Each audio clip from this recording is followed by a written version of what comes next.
Welcome to the What Now podcast. I'm your host, Amanda Powers. Follow along as I figure out how to go from feeling lost and at a crossroads in my life to hopefully, eventually, being found. If you have ever felt like you needed a change or pivoting from your current experience is necessary, but you just don't know how, join me. Wanderers are always welcome. Hello, welcome back to What Now, podcast for Lost and Found. This is your host, Amanda.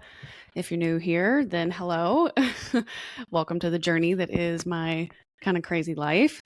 I am a former national security industry person. I lived in DC and Philadelphia and other various places all over the US, serving in an intelligence capacity, and during the pandemic had a mild existential crisis and moved to Nashville to help take care of my family and kind of reground myself and repurpose things and reprioritize what it is I wanted out of life. And now I am focusing on what exactly that is supposed to look like and taking you on the journey of each and every high, low, struggle, win, and success story and loss as I figure myself out again. So welcome.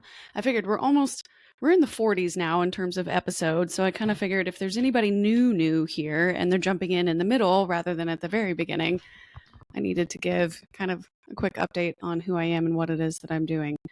But yeah, I had about 10 years of prior experience either in academia or in an actual professional setting, performing emergency management, intelligence analysis, reports writing, briefing, and investigative work for the federal government. But I don't do that anymore. Now I'm in marketing and advertising, and I'm a project manager and a very amateur podcaster. I have been struggling the last week right now to get back on the mic and record. My mother has been in town, so today is technically August 27th. And my mother's been in town to help out a friend, which we will talk about eventually. I have to write down my thoughts and compose the outline for that particular episode that I do want to cover, but that one will be a significant episode where we talk a bit more about resilience, grace, and boundary setting, and how each of those three things came up over the last week.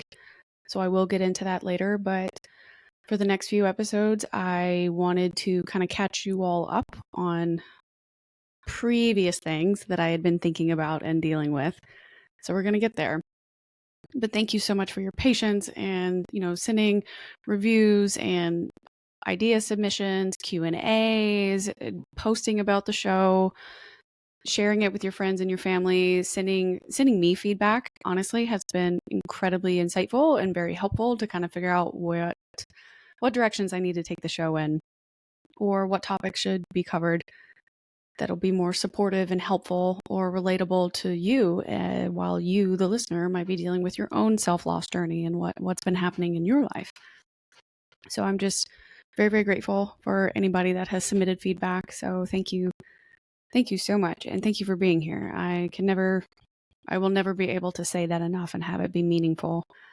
I'm sure it's odd sometimes if you're listening to podcasts and all these, maybe some influencers or some podcasters don't express their gratitude, but I'm not even remotely at any kind of level like that. And I know that of the wanderers and the people that are on this journey right now who are participating and supporting mine, I will be forever grateful.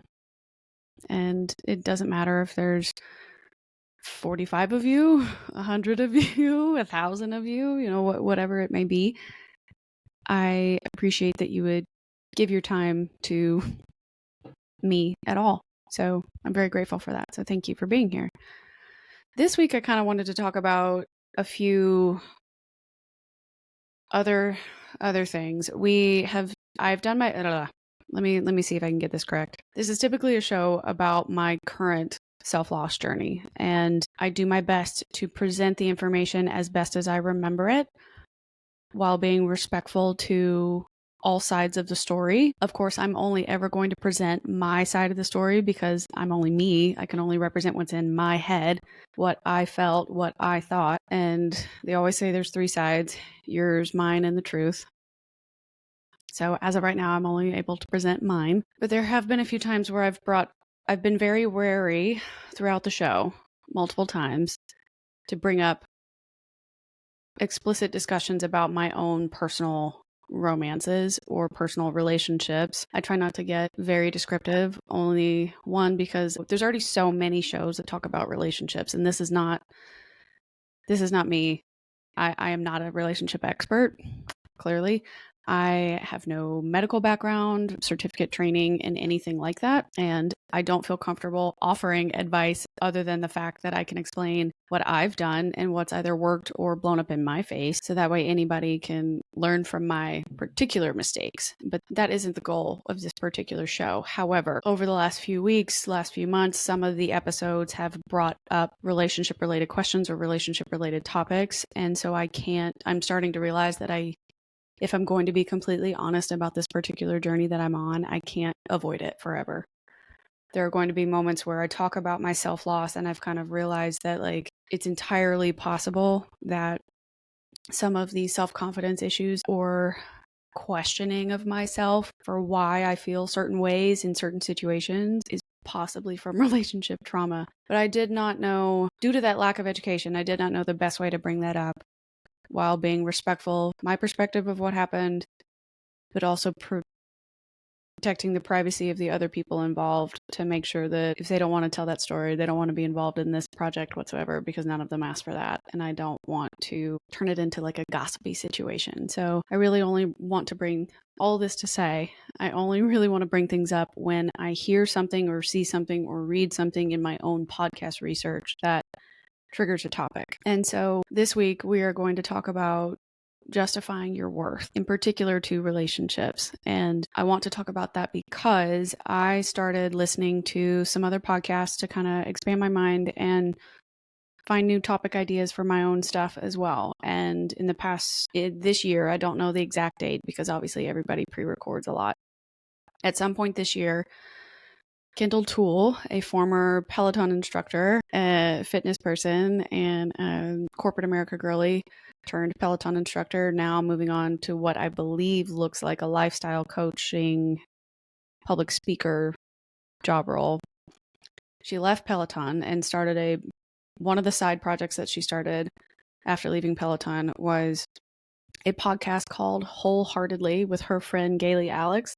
You may have heard of Gailey. She is a part of the HGTV network. She's been remodeling homes down in Florida for a long time.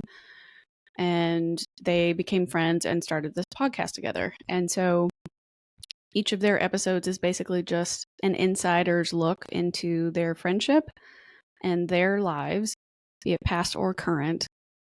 And they talk about different topics each week for their show. And their very first episode was called Wake Me Up. And they talked about moments where they were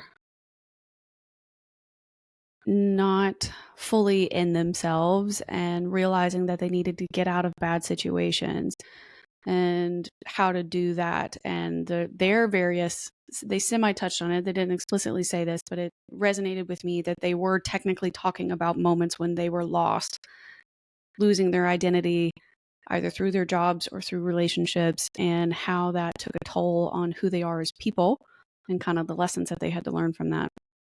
But the significant thing to me was Gailey talked about her relationship with her ex-fiance and described it as, on the inside, I was literally dying with my eyes wide open.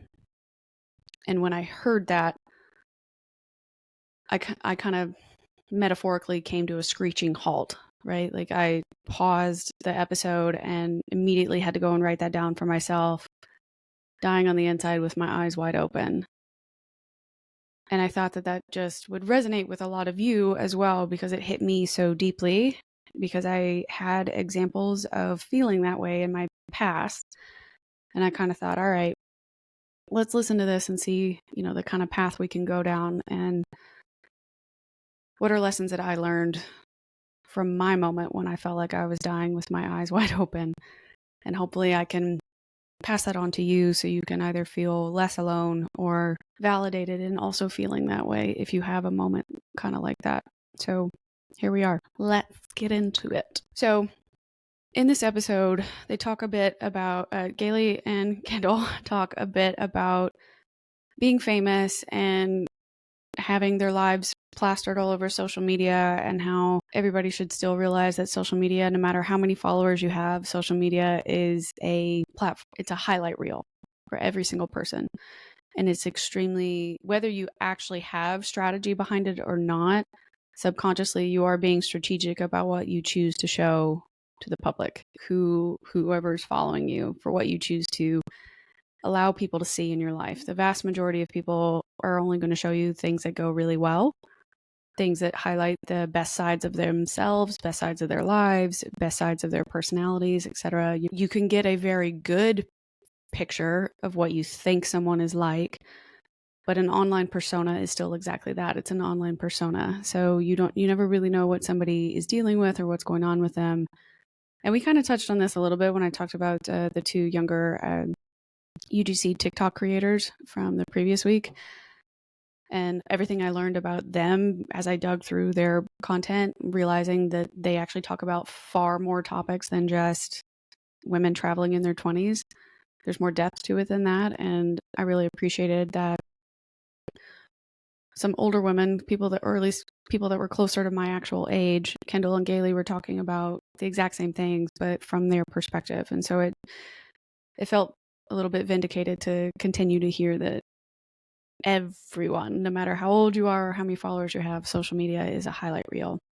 And that what somebody's projecting onto their environment is not necessarily what's actually happening on the inside. And the main message that Gailey tries to get across in this episode is that it's a very slippery slope where you can almost spend your life trying to please other people, trying to put out this image, trying to make everybody else happy. So that way you're comfortable in the environment and that they're comfortable in the environment without taking into consideration your own happiness and your own identity. And when you spend so much time trying to please others, you can quickly ruin your own happiness and your own identity. And that's exactly stuff that I've talked about, stuff that I was worried about happening to me if I had stayed in my certain situation, the 2-ish years ago, a little over 2 years ago now. It's a very scary place to be when you realize that that is what you've done. You've allowed that to happen. You are on the slope. Maybe you're not fully like in snowball mode going all the way down the mountain, but even though I don't have vertigo or I don't suffer from a fear of heights, it's still an innate human reaction to like kind of look over the edge and be like, ugh, flinch a bit. Be like, that's high. That's really high. I don't know if I want to go fall down there. But just I didn't know very much about Gailey until I started, other than that she dates Dale Moss, and who's from the Bachelor franchise, and that she's, famous for flipping homes. But I didn't know that much about her. But she goes on to kind of explain that even though she grew up in a relatively decent environment growing up, she became a very successful woman in finance. After college, she got a high-paying job at Goldman Sachs. She was wealthy. She was fit. She was able to buy her first home completely on her own at 24. But she spent the majority of her life trying to impress other people. And when she started dating and living with her ex-fiance, all of that focus became really hyper into him. So she was a high-functioning person, high-performing person, and she did very well in the financial industry. But she admits on the show that she was spending a lot of her time trying to impress him, trying to justify herself to him because he was her primary partner, that if she could earn his respect, if she could earn his love or his admiration, then it would prove that she was worthy to be there. It would prove that she was worthy of being loved. It would prove that she brought value to the table because he acknowledged it. But waiting on and trying to get other people's approval, or just your significant other's approval, like what she talks about, to justify your own worthiness, it's a slippery slope. Like I said, it's going to be very dangerous, because when you put somebody else's opinion so much higher above yours, you give them a whole lot more power to look down on you, to control you, to manipulate how you feel, to tell you how you should be perceiving the world, how you should be perceiving yourself. You lose the ability to, I think, look at yourself objectively, because you never look at yourself at all. All of your focus is put on this other person. All of your opinions, everything that you're forming and believing and interpreting from the world, from the environment, has to go through a filter by going through them first. And if you're always waiting on that information, it's going to get backed up, especially if you're waiting on information from somebody who's withholding or emotionally manipulative or just emotionally unavailable to begin with, not a good communicator, not providing you the love language that you need to feel fulfilled. Especially, it can be very, very tricky. And I am a firm believer that you cannot, and I mean it, absolutely cannot, give someone that much power over you, over your perception of yourself, over your ability to decide what you deserve. It's dangerous. And so in the episode, Gailey continues to kind of talk about that process, and that through her therapy, as she got older and went through therapy and started doing a lot of, introspective work, she started, to kind of think through, oh, I'm pretty sure that part of my extreme work ethic comes from me trying to justify my purpose on earth, justify why I deserved to be here. That if I just work hard enough and I just produce enough, if I get all of these, awards or accolades, or I meet all these major milestones for the finance industry, if I became a VP by 25, something like that, 25 or 26, super young, very impressive, becoming one of the first women to do XYZ. Not only was she super high up at Goldman Sachs, but she would fly back and forth between New York and Florida to keep flipping houses and upgrading houses and,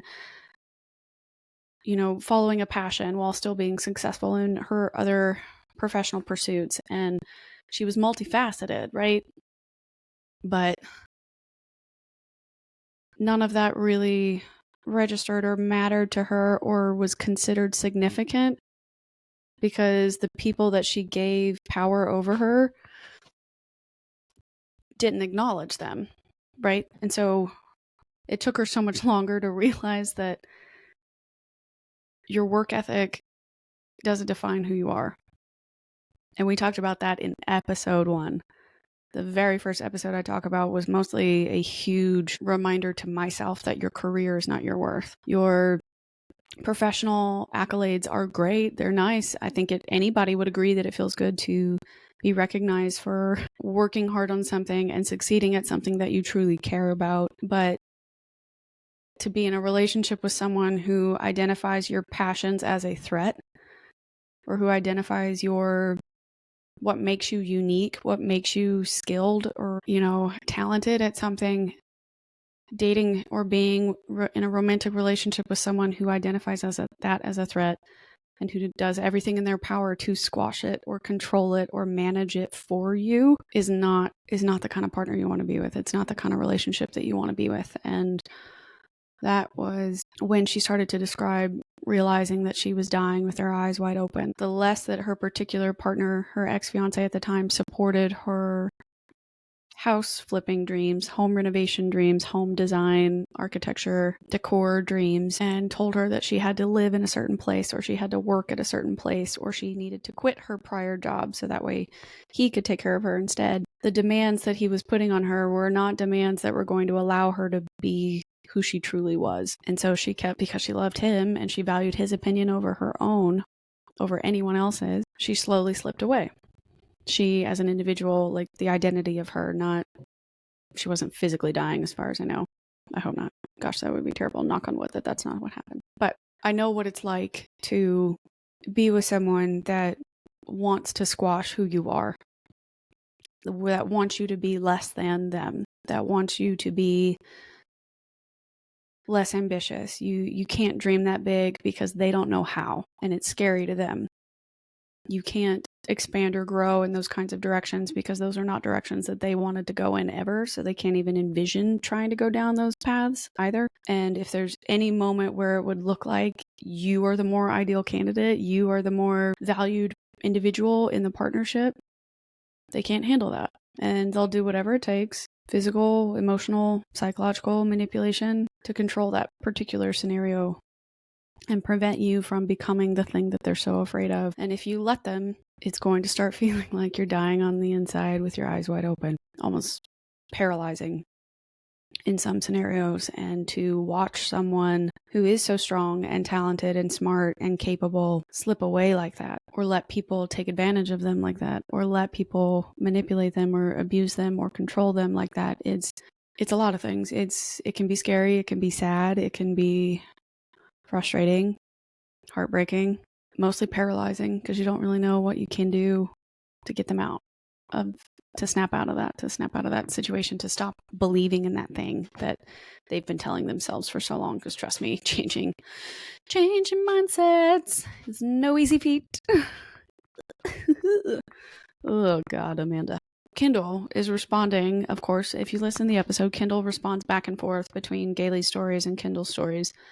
But there was a quote that Kendall says, and I wrote it down because this section of that episode really resonated with me. And Kendall says, I would much rather do things that scare the hell out of me and risk it and show up and be fully present and maybe even stick my foot in my mouth or maybe say stupid things rather than not live at all. Because that trying to be perfect and trying to be present literally stole years from my life. I didn't live my life. So Kendall's response to kind of those controlling situations, for her, the control wasn't necessarily coming from a romantic partner that was trying to manipulate her. Kendall's control was from having issues with anxiety and depression, and the flip-flop between the two, and realizing that she had severe depression in college and attempting to commit suicide, and realizing that that's not what she wanted and backing away from it, but taking the long road of going to therapy, getting herself mentally in a better place. That's where she came up with, or her family's motto, her father's motto of, they can knock you down, but they can never knock you out, came from realizing that she stopped being present in her life because she was so full of the anxiety and consumed by the depression that she was just kind of giving up. And that's where her identity was slipping away. She admits to having, issues with OCD and perfectionism and never really being able to accomplish much because those triggers would pop up too much. And so she couldn't really get further along in dealing with any of her anxiety or depression. And it all came to a halt. And through being older now and being reflective on the process that she talks about, she would much rather live her life to the fullest and not try to be perfect for everybody, because she's realized that she can't make everybody happy either. And just to be more actually present, not just because you're physically in a room with somebody that it means you're present, but like actively listening, participating in a situation, being in relationships with people where you feel supported in those types of ways, has just led her into a better and better place where she can actually live her life and not feel like her mental health disorders have the ability to steal from her any more than what they did previously. And I thought that was a really great conversation between her and Gailey, just kind of going back and forth about where have they given up control in their lives in the past and what was controlling them and leading them down certain decision-making paths, and how did they get there and what worked and what didn't work. And I just thought it was a really good episode to kind of open with, and especially Gailey being honest about how just unsupportive and toxic her relationship with her ex was, and how she used to struggle with thinking, well, we've been together for so much time. I've invested so much time in this. I I mean, we're getting married. Like, he proposed. Already said yes. Like, can I actually back out of it? And those types of thoughts that's kind of where I started triggering, some of my things that I had remembered. And it gave me some ideas and thoughts, kind of popped up into my head about, Dr. Sarah Kubrick, who I have talked about in previous episodes. She is, I hope I don't butcher this, an existential psychotherapist who specializes in self-loss and identity crises for her clients.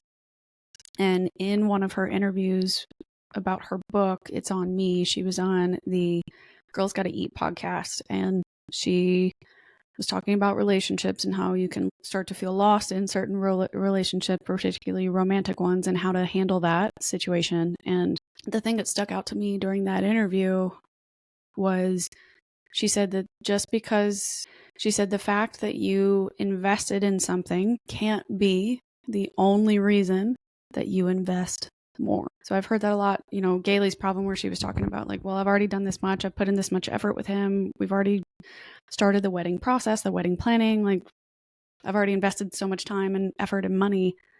Can I really back out now? Is that really the right thing to do? I felt seen by hearing her say that, because I've had those kinds of thoughts before too, where it's like, I've already invested so much time with this person. The answer should be move on to the next step. The answer should be time to do this, time to move up, time to move in together, time to get engaged, time to whatever. I don't know if it's like a woman thing or if it's just a human nature thing. Like, you're afraid of risk. You're afraid of starting over. You're afraid of what people are going to think of you if you walk away from a situation like that. I don't know. I'm sure it's a combination of all of it to a certain extent. But just because you've invested in something doesn't mean can't be the only reason that you invest more. If the only reason you're staying together with a romantic partner or a business partner or whatever, your only reason you're staying in a relationship is because you've already invested XYZ amount of time, and that's it. You're not staying for the other reason, like an ideal situation. Like, you get emotional support from them. You feel like you're a better person when you're around them. They challenge you in good ways. They encourage you to grow. They support you as you pursue your own dreams, your own independence, your own things that you like. They XYZ. You actually love them. I don't know. Just, I can't pontificate because I'm not really in a relationship right now, but like, staying with someone because you've already invested so much time is not the reason to continue to move forward with them. If you are getting nothing else out of this relationship other than I get the status of being able to say, oh, this is my boyfriend, this is my girlfriend, this is my partner, whatever people call it now. It's not enough. Time spent is not going to justify lack thereof in whatever other bucket you've got listed there that is not being poured into. Time spent will never outweigh the lack of your other unfilled buckets, I should say. And that quote from Dr. Kubrick also kind of hit me very similarly to dying with your eyes wide open, like Gailey said, because I have done that. I have tried to justify my worth to my past partners, and it's not worked out in more ways than one. I have chased emotionally unavailable people, and my mom has challenged me on that before in the past. Why do you do that? I was like, what? I didn't really know how to respond to her. And I don't think she was doing it to be critical. I think she was genuinely trying to ask me, like trying to see if I had an answer, because she was, in her opinion, I guess, noticing a pattern. And without ever actually spending enough time truly exploring it, I didn't really have an answer for her because I didn't really believe what her reasoning was. But at the time when we discussed it, I'm paraphrasing because it's been years, but essentially that I dated either emotionally unavailable or physically unavailable, because I have had multiple long distance relationships. And that's not me saying that long distance relationships don't work. It's just my pattern of dating happened to be, even though I lived in a highly concentrated city most of my life, my pattern of dating was long distance situations. And she kind of asked that, was just like, well, why do you do that?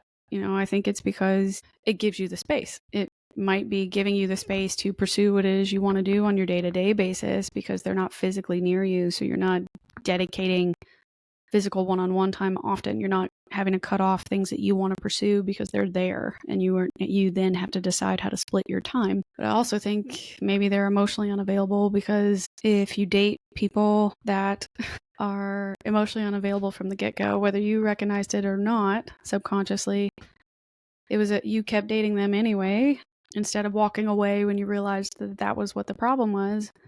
You kept dating them anyway because then you knew that if it would fail, you can't be that sad about it because you already knew it was going to fail. They're emotionally unavailable. It was never going to work. So it's not really Amanda's fault for this relationship not working. It's that other person's fault. And at the time, I didn't want to believe her because I really was into this person that she was asking me about. And I was just like, no, they live over here and I live over here. We just have mixed schedules. It's just kind of hard to keep up with each other. Like, they're also in national security, so they can't always be on their phone or blah, blah. And I'm sure that to a certain extent, she was probably right. At that time in my life, I was dating people back to back. There was one person who did live in the DC, Maryland, Virginia area. So technically they weren't long distance. They were really only physically a 30-minute drive, but from where I lived at the time. But because it was DC, the traffic was insane. So it would take sometimes an hour and a half to get to this person. So at that point, it was a long distance relationship because they never worked in the city and I would always have to go back and forth because my job was in the city, my schooling was in the city, my apartment was in the city. So if I wanted to see that particular person, I had to leave the city, and the metros did not go all the way out to them. So, or they did, but then they would still have to pick me up or whatever, blah, blah, blah. So it was just easier to drive yourself.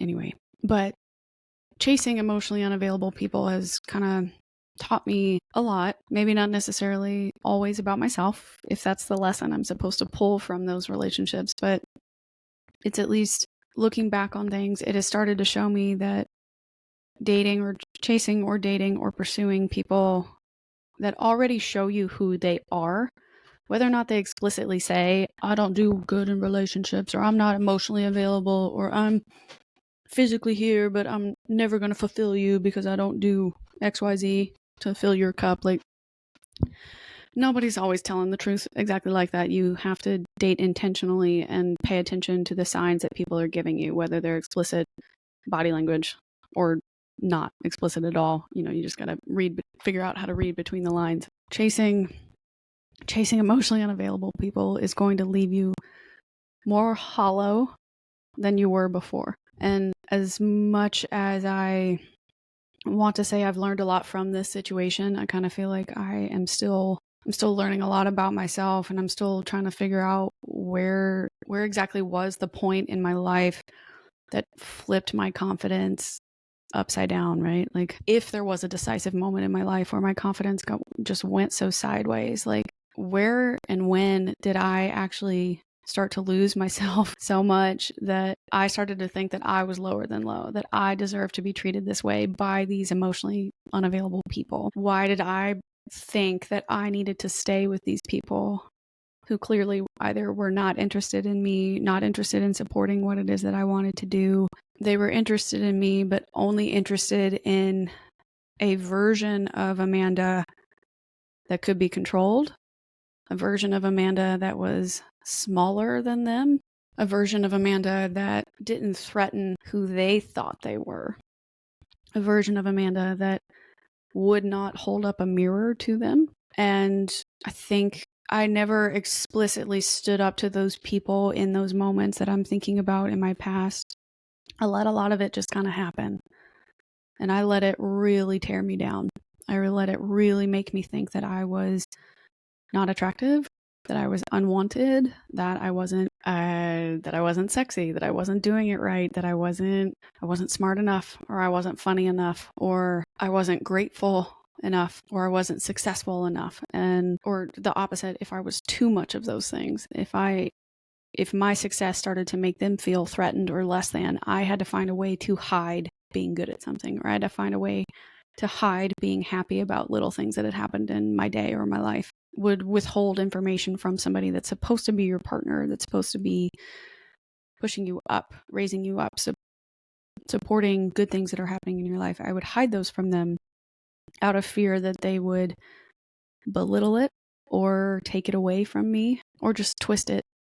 Find a way to twist it into me not appreciating what they were giving me, even though they weren't really giving me anything, right? Like it was a self-made thing that I had done, self-made thing that I had worked for. But I gave my time to those people. I gave my time to them. I allowed them to treat me disrespectful ways because I wanted to be loved by them. I wanted so badly, I guess, to be appreciated. And if it meant I had to become a different version of myself, a quieter version, a more controlled version, a smaller version, because it meant they would stay, and that would validate me bringing worth, me having something at the table that they wanted, it was justified.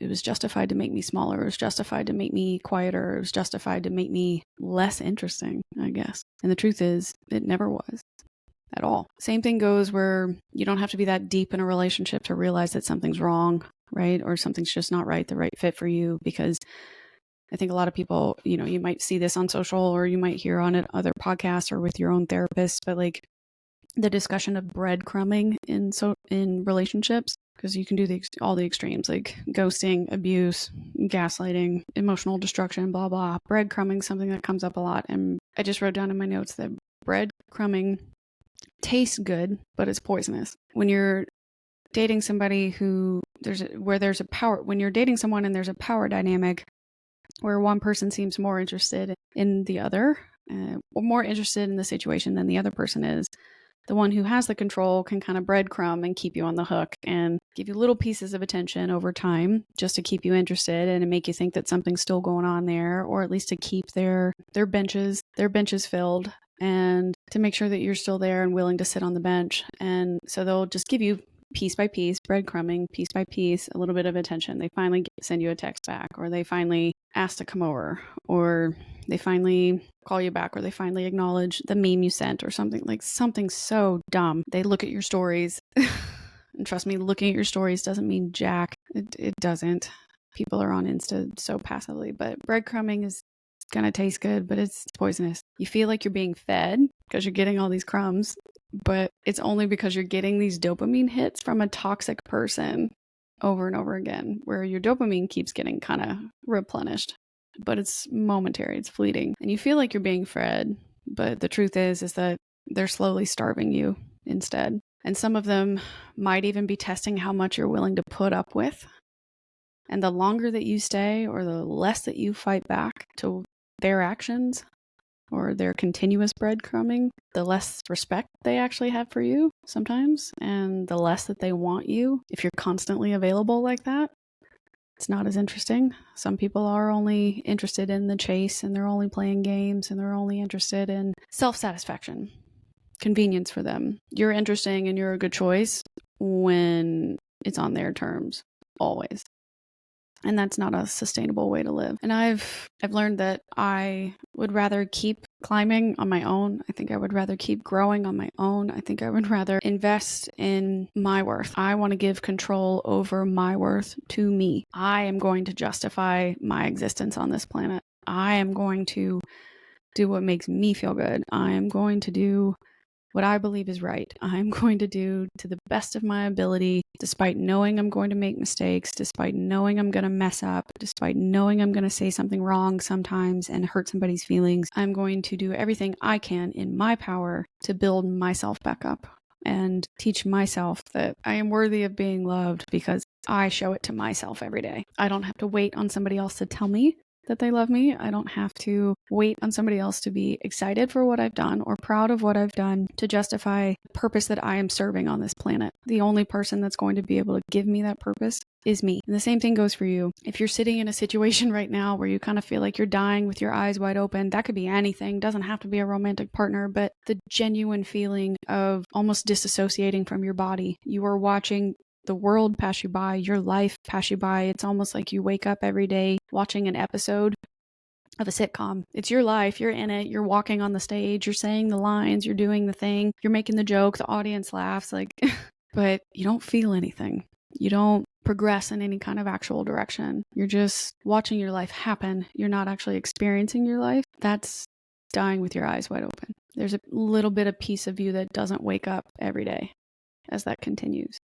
a little less of you, a little less of you, a little less of you until you've fully disassociated. And I don't want that for you. I don't want that for me. I don't want that for anybody in this world. I vote that we practice from here on out. You practice telling yourself or writing it down, saying it out loud, doing something that'll resonate for you, journaling, mirror notes, sticky notes in your notebook, whatever, notes in your phone, something. Write down what makes you happy, what you love about yourself, and the purpose that you know that you have. The things that bring you joy, what brings you value, what brings you value. What do you do? What are you doing, and where are you when you feel the most fulfilled? You feel the happiest, the most lit up. Think about that. Really, put that down, try and put that into words and figure out the best way to continue to make that feeling happen over and over again. And go after that, and if you are in a relationship where you're feeling controlled or trapped or abused, manipulated, I hope that you find the strength to get out of it.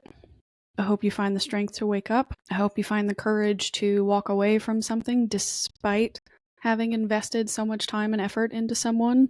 And this could be anyone. It doesn't have to just be a romantic partner, friend, family, job, whatever. If you are out there in a relationship that is not fulfilling you, that is trying to tell you who you are, that is trying to disseminate your worth for you, particularly by forcing you to become someone that you are not, to make themselves feel better, I hope you find a way to get out. I hope you realize that you are worth so much more. Your time is far more valuable than they think it is, than they say it is. Your gifts and purpose and plans for this earth still deserve to happen, still deserve to be shared, still deserve to be flourished in their own way, in whatever way is going to work best for you. And you deserve to be in a relationship and to find a partner who supports that from an unconditional standpoint, not a quid pro quo standpoint, and not from a value system. You are never going to be successful. You are never going to see that dream come to life. You are never going to realize that purpose if you are spending so much time with someone who wants to mold you into what they think you should be, not allowing who you are to become the best possible version of who you were meant to be. So don't let anybody justify your worth for you. You're the one that gets to define that. You are the one that says what is worthy and what is not worthy of your love, your time, your patience, your dedication, your skills, your presence, and stop chasing emotionally unavailable people when they are only going to leave you more hollow than where you began. And that's it. That's all I've got for you this week. I hope everybody has a wonderful day, that you enjoy the rest of your time and have a good day, night, evening, weekend, whenever it is that you're listening to this holiday. I don't know where you are in the world, but thank you for being here. Thank you for listening. If this episode resonated with you or supported you in any way, please share it. Tag me on Instagram or TikTok. I love hearing from everyone and receiving all of your feedback, suggestions on the show. If you think anyone of your friends, family, aunties, cousins, uncles, nieces, nephews, anybody that you think would enjoy this show, please share it with them as well. Boosting the show comes from word of mouth and sharing it with your friends. Podcasts do well when you give referrals. So if this is a show that you think is worthy of your time and you want to share it with your friends, I would be eternally grateful, like we talked about in the beginning. So go ahead and like, subscribe, leave 5 stars, leave a review. You can send a review on Apple. You can directly comment on each episode on Spotify. You can also leave voicemail messages on Spotify, and I can run through those and play them on the show. If we ever have questions that we want to discuss or topics there, you can also send me DMs on Instagram and TikTok. I also have an email, askwhatnowpodcast@gmail.com. And until next time, thanks for being here, everyone. And remember, wanderers are always welcome.